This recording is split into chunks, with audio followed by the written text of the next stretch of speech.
오늘 이 본문에 우리가 오전과 오후에서 인간은 어떤 존재인가? 인간은 사람은 어떤 존재인가? 저와 여러분들은 어떤 존재인가? 하나님이 직접 만드신 다른 피조물들은 다 말씀으로 만들었지만 인간은 직접 하나님의 형상을 따라 하나님의 모양대로 image of God 하나님의 이 모양 하나님의 형태 더 중요한 것 하나님의 본질에 의해서 속성과 성품에 의해서 만들어진 존재가 바로 인간이라고 이야기하고 있습니다.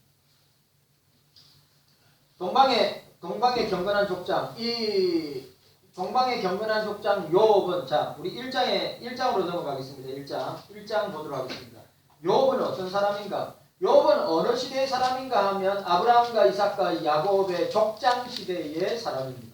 지금부터 한 4,000년 전에 지금부터 한 4,000년 전의 인물이라고 할 수 있습니다. 실제로 존재하던 인물입니다. 욥기 1장 1절에 보니까 하나님은 욥에 대해서 이렇게 정했습니다. 우스 땅이 지금 우스 땅을 어디로 보냐 하면 이라크 지역이라고 보면 됩니다. 이라크 지역에 우스 땅에 욥이라는 사람이 있는데 그 사람은 순전하고 정직하여 하나님을 경외하면서 악에서 떠난 자들아라고 설명하고 있습니다. 자, 오늘 욥은 하나님께서 인정하는 사람이었습니다. 그가 만난 고난은 우리가 가히 상상하지 못할 고난이었습니다. 그런데 그는 7천이나 되는 양이 있었고 3천이나 되는 낙타가 있었고 500겨루의 소가 있었고 또 500이나 되는 암나귀가 있었고 많은 종들과 많은 목장을 가지고 있었습니다. 그런데 하늘에서 불이 떨어져서 태우고 적들의 공격에 의해서 재산이 빼앗기고 많은 종들이 그 적들의 칼에 죽인 바 되었습니다. 아들 7과 딸 3이 있었는데 잔치하는 가운데 대풍이 불어서 그 10명의 자녀들이 순식간에 어저께입니까? 어저께 터키 그리스 지역에 7.9가 지진이 있었죠. 에게해 쪽입니다. 지진이 일어나고 사람들이 꽤 많이 죽었습니다. 그리고 부상당한 사람도 꽤 많이 일어났다고. 그러니까 이 태풍이라 할 때 그냥 태풍입니다. 태풍이 와서 그 집을 무너뜨리면서 그 집이 무너지면서 깔려서 자녀들이 다 죽었습니다. 욥은 몸에 악창이 나서 고름이 차가지고 고름이 질질 흐르는 가운데 기압장으로 그 아픈 곳을 긁고 있었습니다. 그리고 그 안에는 하나님을 저주하고 죽으라고 욥을 저주하였습니다. 사랑하는 친구들은 와서 위로하기보다는 네가 이렇게 고난을 당하는 것은 네 죄 때문이라고 정죄하였습니다. 저와 여러분들도 죄 때문에 욥처럼 되어야 되지 않나. 그러니까 사람들은 이 고난이 여러분들에게 오는 이 고난이 죄 때문이다 라고 이야기하는 사람들이 있는데 그러나 주님은 우리에게 오는 이 고난과 시험은 우리를 연단하기 위한 도구로 사용하신다. 무슨 말인지 이해가 하셨습니까? 근데 친구들은 네가 당하는 이 엄청난 고난은 죄 때문이다. 하인들도 또 주변에 있는 친구들도 떠나고 동네 아이들은 조롱하기에 이르렀습니다. 욥은 그가 만난 극한 상황을 가리켜 전쟁이고 또 자유가 없는 종 같다고 하였습니다. 그는 고난과 고통의 밤을 두려워했습니다. 그의 살이 구더기와 흙조각이 의복처럼 입혀졌다고 오늘 욥기 7장 5절에 말씀하고 있습니다. 생명은 죽음 직전에 호흡이 끊어지기 직전이라고 했습니다. 욥기 7장 7절에 그의 마음은 아프고 그의 영혼은 괴롭다고 하였습니다. 욥기 7장 11절에 그래서 그는 속히 숨이 멎어 죽기를 바라고 앙상하게 남은 뼈보다 죽는 것이 더 좋다고 하나님을 향하여서 항변하고 있습니다. 욥기 7장 15절에 주여 나를 놓으소서 내 날은 헛것입니다 라고 하였습니다. 그럼에도 불구하고 욥은 하나님께서 자기 자신을 어떤 존재로 여기시는가 우리가 오전과 오후에 말씀 생각, 우리 첫 번째 생각했죠. 하나님은 인간을, 하나님은 사람을, 하나님은 저와 여러분을 어떻게 생각합니까? 하나님의 형상을 따라 지음받은 존재이다. 하나님의 형상으로 지음받은 존재가 저와 여러분이다. 그래서 욥이 오늘 우리가 읽었던 욥기 1장 21절, 내가 모태에서 적신으로 나왔다. 내가 모태에서 적신으로 나왔다. 이 말은 뭡니까? 내가 모태에서 벌거벗은 채로 나왔다. 그리고 내가 적신으로 돌아간다. 벌거벗은 채로 돌아가는 것이 우리의 인간이다. 라고 선언하고 있습니다. 자, 오늘 두 번째로, 인간은 어떤 존재인가? 저와 여러분들은 어떤 존재인가? 인간은 하나님께서 크게 여기시는 존재이다. 자, 따라합시다. 하나님께서 크게 여기시는 존재다. 믿으시길 바랍니다. 우리는 보잘것없는 존재, 아무런 쓸모없는 존재, 그런 존재가 아니라 하나님께서 크게 여기시는 존재라. 17절에 욥은 고난과 아픔, 고통과 절망으로 충만하였습니다. 그런 요즘 여러분, 제가 이야기했죠. 하나님 만나지 못한 사람은 지금 이 삶 자체가 고난이고 아픔이고 절망이고 고통이라고 생각합니다. 하나님을 만나야 됩니다. 제가 오전에 브라이언 박 목사님이 이야기했죠. 브라이언 박 목사님이 수백억의 돈을 가지고 그 수백억의 돈을 매일매일 써도 그 엄청난 돈을 매일매일 써도 엄청난 돈이 들어오니까 정권을 통해서 한이 없이 돈을 써도 어떻게 해요? 공허하더라 이거예요. 여러분 생각해 보세요. 진짜 멋진 집, 그림 같은 집도 있고, 슈퍼카도 10개나 있고, 자기가 구할 수 있는 거 모든 거 다 구할 수 있고, 여자는 말할 것도 없고, 그런데 뭐라고요? 공허하더라 이거예요. 공허하더라. 근데 중요한 거, 그 목사님이 두 번이나 자살을 시도했어요. 두 번이나. 아니 그렇게 돈 많고, 그렇게 잘 살고, 그렇게 자기가 할 수 있으면 모든 걸 다 할 수 있는데도 불구하고 공허하니까, 인생이 허무하니까 뭐요? 자살을 두 번 했대요. 자살을. 근데 하나님이 그를 만나주셨대요. 길거리에서 전도하는 목사님을 통해서 하나님을 만나게 하여서 그 형과 그 브라이언 목사님이 예수를 믿게 됐어요. UCL이 졸업하고 잘 나간 정권회사에 처음에는 변호사 했다가 정권회사에서 잘 나가다가 자기가 잘한 게 영어래요. 자기가 잘하는 게 영어래요. 영어. 중학교 때 이민 가가지고. 그러니까 부족함이 없는 인생이고 삶이었어요. 만약 저와 여러분들한테 그런 기회가 주어진다면 아마 저와 여러분들도 아마 그 브라이언 목사님 같이 살았을 거란 말이에요. 그런데 하나님 만나기 전에는 공허하고, 하나님 만나기 전에는 텅 빈 인생이고, 하나님 만나기 전에는 허무한 인생이 있는데, 주님을 만나고 난 뒤에는 완전히 새 사람들, 완전히 변화된 사람들. 사람이 무엇이가 하는데 크게 여기사라고 했습니다.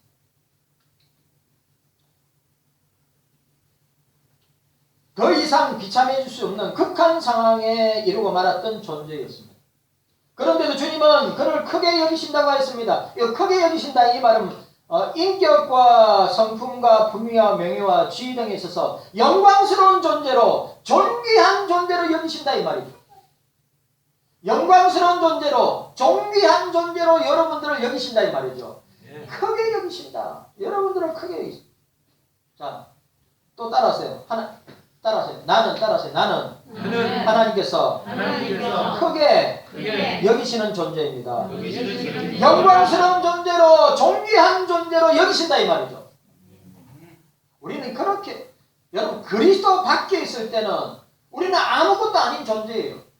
그리스도 밖에 있을 때는 진짜 지옥의 땔감이고, 그리스도 밖에 있을 때는 그냥 세상 돌아가듯이 돌아가는 대로 내 인생을 맡기고 삶을 맡기고 살아가는 그런 인생이었단 말이죠.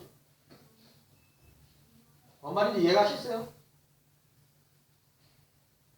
그러니까 위대한 철학자요 사상가요 물리학자였던 수학자였던 파스칼 말대로 하나님이 없는 그 마음은 공허한 마음이란 말이죠. 이 공허한 마음, 돈으로도 채워주지 않고 여자로도 채워주지 않고 권력으로도 채워주지 않고 명예로도 채워주지 않고 온갖 세상 부귀 영화로도 채워지지 않는 이 empty 비어있는 그 마음, 그 위대한 철학자 수학자 파스칼이 그 공간은 그 마음은 오직 하나님으로 그리스도로만 채워질 수 있다는 것입니다.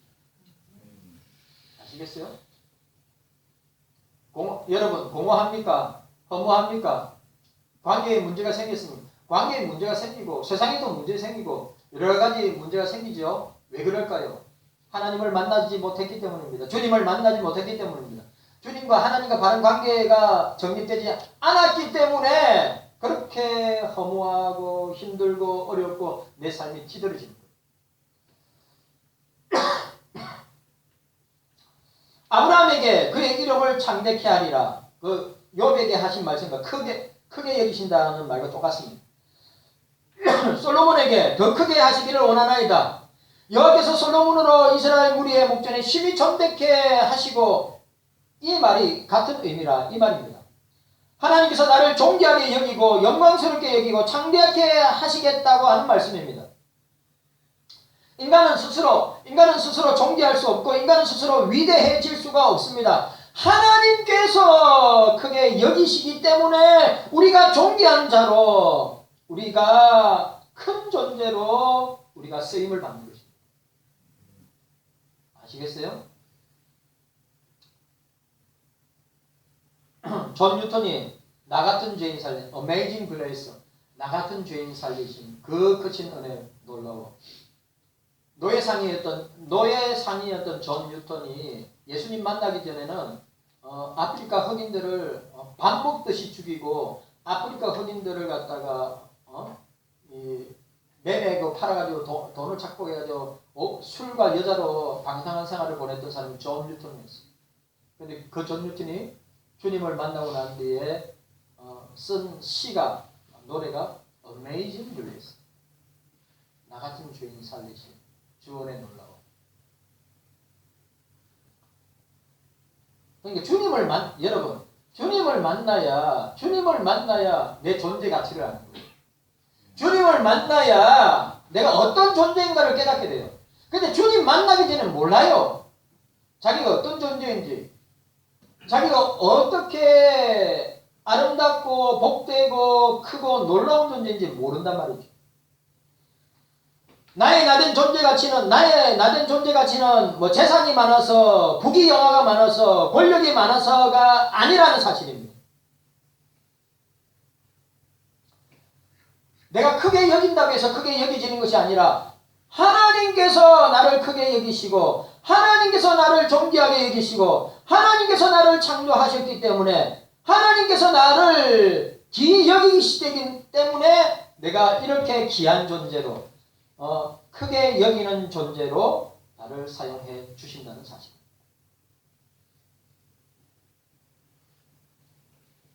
원래 저와 여러분들이 그리스도 밖에 있을 때 우리의 존재와 목적과 가치와 의의가 전혀 없는 사람들입니다. 사도 바울이 고백대로 나의 나된 것은 오직 하나님의 은혜라. 나의 나된 것은 오직 그리스도의 은혜라. 이걸 깨달아야 돼. 나의 나된 존재의 가치는 주님이 평가하신다고 하는 사실. 욥은 재 속에서 던져 놓인 존재이지만 어떻게 해요? 주님이 크게 여기시는 존재로 알려주셨다는 사실. 여러분, 그래서 저와 여러분들은 크게 여김을 받는 존재라고 하는 사실이에요. 쓸모없는, 가치 없는, 의미 없는 존재가 아니에요. 그래, 이거는 주님을 만나야 깨닫게 되고 알게 되는 거예요. 이거 주님 못 만나면 맨날 어떤 타령 합니까? 왜 내 인생은 이렇게 꼬여? 왜 내 인생은 이렇게 불행해? 왜 내 인생은 이거밖에 안 돼? 왜 내 인생은 되는 일이 없어? 라고 한탄하고 탄식합니다. 왜 그럴까요? 주님을 만나지 못했기 때문에. 세 번째로, 인간은 하나님께서 마음에 두시는 존재입니다. 따라합시다. 나는 따라하세요. 나는 하나님께서 마음에 두시는 존재입니다. 아멘이죠? 마음에 두시는 존재라. 오늘 본문 17절에 그에게 마음을 두시고 직역하면 또 당신이 마음을 두시는 그 사람, 주님의 마음에 내가 있다는 거예요. 주님의 마음에 여러분들 한 사람 한 사람이 있다는 말씀입니다. 주님 당신의 마음에 두신 그 사람, 저와 여러분들이 곧 하나님의 마음이 나의 나된 존재 속에 머문다는 것입니다. 내 존재 속에 주님이 함께 하신다는 말이에요. 내 존재 속에 주님이 함께 하신다. 주님이 동행하신다. 주님께서 역사하신다고 하는 것입니다. 하나님이 나에게 관심을 베푼다는 뜻입니다. 하나님이 욥에게 관심을 놓지 않고 계신다고 하는 사실입니다. 하나님이요. 이러합니다, 사람들은. 하나님이 어디 있어? 하나님이 있다면 내 이런 상황을 이 우한 코로나 때문에 재정적으로, 물질적으로, 가정적으로, 자녀적으로 내 삶이 이렇게 어렵고 힘들고 비참하고 이런 가운데 있는데 왜 하나님이 살아있다면, 하나님이 존재하고 계시다면 왜 도와주시지 않아? 왜 내 이런 어려움을 갖다가 알지 못하시고 왜 방관하고 계셔? 라고 생각할 수 있다는 것입니다. 그런데 기억하세요. 주님은 지금도 우리를 붙들고 계십니다. 지금도 주님은 우리를 붙들고 계십니다. 지금도 주님은 우리를 불꽃 같은 눈동자로 보고 계신다. 관심을 놓지 않고 계신다고 하는 것입니다. 모든 것을 다 놓치고 모든 것을 거절당하고 자포자기한 상태의 절망 속에 있었던 욥에게, 목사를 보세요. 이건 너무 중요해요. 욥 자신은 완전히 포기했어요. 그런데 주님은 그를 붙들고 계신다. 그런데 주님은 그를 꽉 놓지 않고 붙들고 계신다. 내가 유목사 늘 이야기하잖아요. 나는 주님의, 자 보세요. 나는 주님의 손을 놨어요. 자 보세요. 놨어. 보여요 안 보여요? 난 주님의 손을 놨어요. 그런데 주님은 내 손을 안 놓고 있다. 이 잡혀 있다니까. 난 손을 놓았어요. 자, 저를 보세요. 놓았어요 안 놓았어요? 놓았어요 안 놓았어요? 놓았죠. 그런데 누가 붙들고 있어요? 주님이 내 손을 붙들고 있어요. 이거는 체험하고 맛을 봐야 아는데, 나는 주님을 놓았지만 주님은 나를 안 놓는다고요. 아시겠어요? 나는 힘들다고, 나는 어렵다고, 내 참 상황이나 문제가, 내 상황이 힘들고 어렵기 때문에 나 그냥 삶을 포기해야 되겠다고, 나는 그냥 삶을 끝내야 되겠다고 라고 손을 놨는데 실상은 보니까 주님이 내 손을 붙들고 있는 거예요. 이거 무슨 말인지 알아야 되는데, 이게 윤 목사가 하는 말이 무슨 의미로 하는 말인지 알아야 되는데, 욥은 그렇게 생각했는데 어떻게 해요? 하나님께서 욥을 그 마음에 두고 계신다고 하는 사실. 하나님은 세상의 모든 것을 욥에게서 떼어놓아 버렸습니다. 강제로 끊어지게 하였습니다. 왜 그랬을까요? 왜 모든 것을 끊어버리고 단절시켰습니까? 주님께 더 가까이, 하나님께 더 가까이. 한번 보세요. 사람 관계도 단절하고, 물질 관계도 단절하고, 세상 속에서 모든 관계들도 단절하고, 단절할 때 이게 어떤 의미냐? 주님께 더 가까이 나아가고, 주님께 더 가까이 나아가라고 하는 사인이구나. 표징이구나. 주님 만날 시간이라고 하는 사인이구나. 라고 하는 것이죠.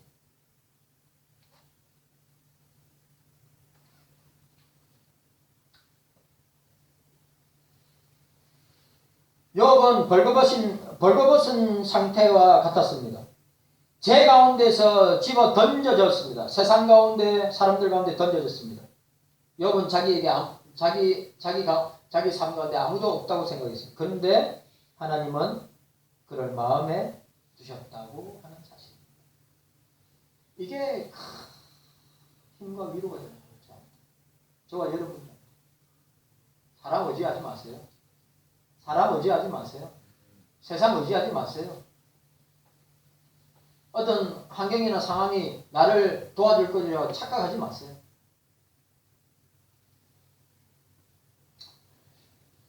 이런 경우 욥을 향한 하나님의 마음은 불같이 뜨거운 마음이고 간절한 마음이고 사랑의 마음이고 절절한 주님의 마음을 보게 되는 것입니다. 이것이 하나님이 나를 사랑하는 방법 중에 하나인 것입니다. 하나님은 나를 행복 속에 살게도 하시지만 나를 벌거벗은 채로 죄의 구덩이 속에, 환난의 구덩이 속에, 고통의 구덩이 속에 집어넣기도 하시지만 어떻게 해요? 그 가운데서도 나를 향한 하나님의 마음은 변하지 않고 주님의 마음은, 나를 향한 주님의 사랑은 변하지 않고 있다고 하는 사실. 그래, 나된 존재야말로 주님의 마음에 있는 저와 여러분들 얼마나 복되고 은혜로운 존재. 그래요, 안 그래요? 네? 여러분 생각해 보세요. 이런 시국과 이런 고난 가운데, 이런 어려움 가운데 있을 때 우리가 의지하고 바라보고 우리가 마음 놓을 수 있는 곳이 어디 있습니까? 사람들요. 사람들 자기도 그런 상황 가운데 있는데 도와줄 거라고 생각하십니까? 그렇지 않습니다. 주님의 마음에 내가 있다. 주님의 마음에 내가 있다. 내가. 그런 저와 여러분들의 존재는 얼마나 은혜고 복받은 존재입니다. 깨닫는 은혜가 있기를 바랍니다. 네 번째로 인간은 하나님께서 아침마다 권징하는 존재입니다. 따라합시다. 나는 따라합시다. 나는 하나님께서 아침마다 권징하는 존재입니다. 권징하는 존재라고 그랬어요. 오늘 여기에 아침마다라고 하면 때를 가리지 않고 반복적으로 주기적으로 시도 때도 없이 우리 박경미 사모님이 전화를 하면 뭐 하세요? 뭐 하세요? 항상 뭐 조사하는 것처럼 뭐 하고 계세요? 뭐 하세요? 그냥 나한테 전화를 해요. 막 혹시 죽었을까봐 전화를 해요. 뭐 하세요? 뭐 하기는 설교 준비하고 뭐 책 읽기도 하고 주일 준비하고 뭐 하고 항상 시도 때도 없이 전화를 해요. 뭐 하세요? 그리고 또 전화하면 식사하셔야죠. 아침마다 주님이 나를 아침마다 권징하신다. 이 말은 시도 때도 가리지 않고 나를 눈에서 떼지 않는다 이 말이죠. 얼마나 복된 거요. 얼마나 감사한 일이요. 안 그렇습니까? 주님이 아침마다 아침마다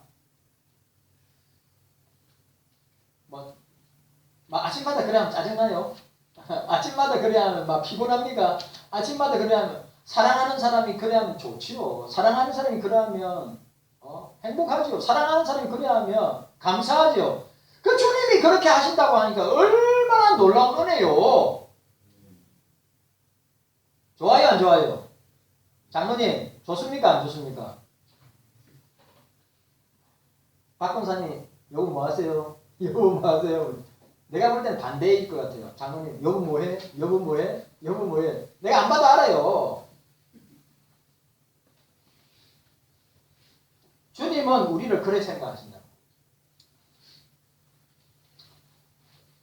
건쟁한다는 말은 나쁜 말이 아닙니다. 방문한다, 참관한다, 간섭한다, 계산한다, 찾아간다. 그런 뜻입니다. 창세기 50장 24절에 요셉이 죽으면서 그 형제들에게 유언할 때 나는 죽으나 하나님이 너희를 공고하시고 나는 모든 사람들이 가는 길로 가지만 하나님이 너희를 공고하셔서 어떻게 해요? 너희를 공고하셔서 430년 후에 너희들이 이집트에서 출애굽해서 자유를 얻게 될 것이다. 하나님께서 430년 동안 이스라엘 백성들을 이끄나 하나님께서 430년 동안 이스라엘 백성들을 나 모른다 하시거나 하나님께서 430년 동안 이스라엘 백성들을 버려두신 것이 아니라 오늘 요셉이 뭐라고요?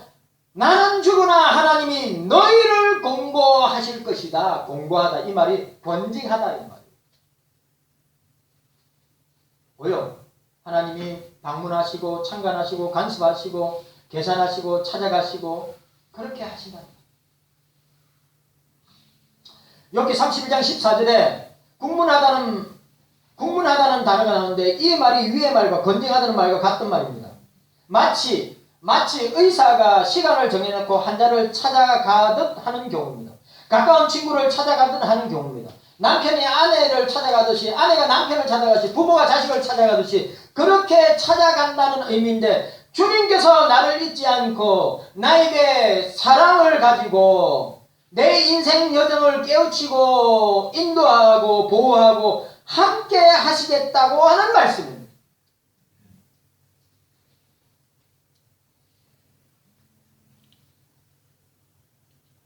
내가 잘못 생각하고 있을 때 마음에 빛을 주시고 계시라는 성경에 빛을 주시고 내가 범죄했을 때는 치리하시고 회개하도록 나의 낮은 인생을 건징하여 주신다고 하는 사실입니다.